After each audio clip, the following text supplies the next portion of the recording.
Bapak, Ibu, saudara-saudariku yang terkasih dalam Yesus Kristus, sebelum kita melakukan aktivitas kita pada hari ini, mari kita mendengarkan firman Tuhan sebagai renungan pada hari ini, Senin 18 Maret 2024. Kita berdoa.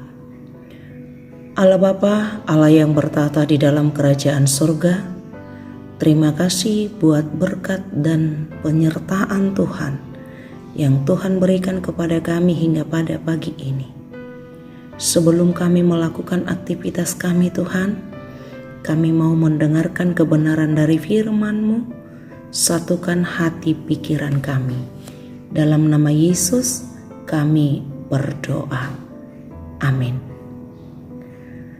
Saudara-saudariku yang terkasih dalam Yesus Kristus, yang menjadi renungan buat kita pada hari ini tertulis dalam Kisah Para Rasul 17 ayat 30. Demikian firman Tuhan.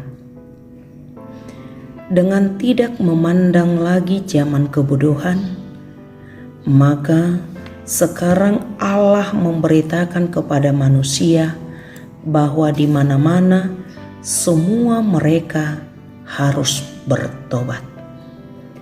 Saudaraku,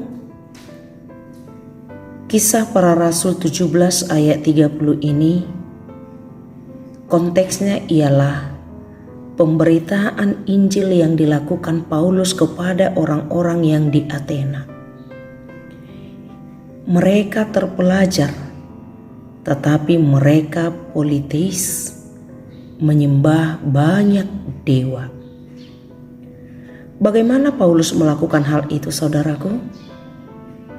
Yang pertama, Paulus memanfaatkan budaya lokal untuk jadi jembatan. Paulus memanfaatkan budaya lokal orang Athena sebagai jembatan untuk membuka komunikasi dan untuk didengar mereka. Saudaraku, lalu budaya apa yang dimanfaatkan oleh Paulus? Ada dua. Yang pertama, Paulus mengakui sisi religius mereka dengan tidak langsung mengecam berhala-berhala yang disembah oleh mereka.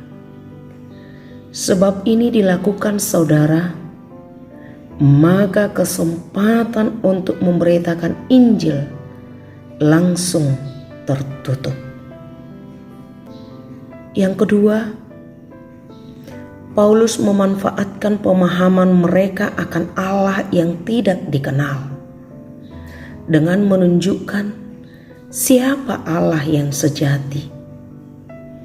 Itu bagi Paulus dan bagi mereka. Jadi saudara, perlu untuk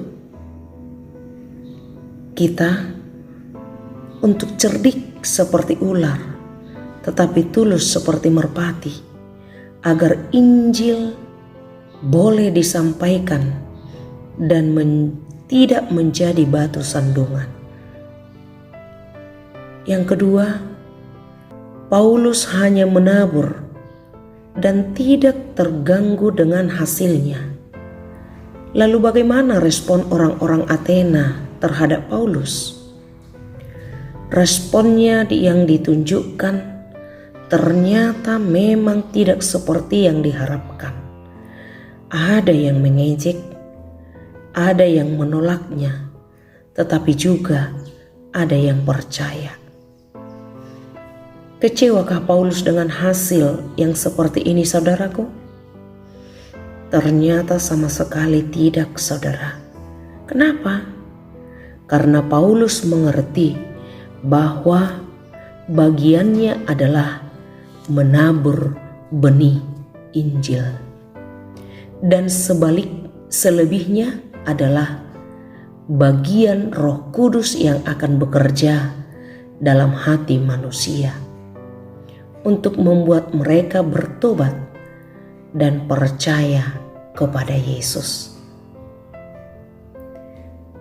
Saudaraku, biarlah cara Paulus ini menolong kita untuk memberitakan Injil dengan cara yang benar dan bijaksana, dan menyerahkan semua hasilnya hanya pada Roh Kudus Tuhan saja.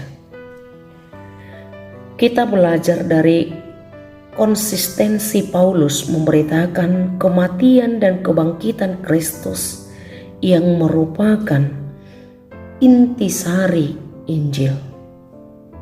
Karena itu, mari kita gunakan waktu yang diberikan Tuhan bagi kita untuk mengabarkan kabar baik dan sukacita kepada orang-orang di sekitar kita. Tuhan memampukan kita. Amin. Kita berdoa. Terima kasih Tuhan buat renungan hari ini. Berkati kami untuk menjadi pelaku firman Tuhan, dan berkati kami untuk menjadi Kristen atau pemberita firman Tuhan yang Tuhan kehendaki. Berkati kami hari ini dalam melakukan aktivitas kami. Dalam nama Yesus kami berdoa. Amin. Thank you for watching.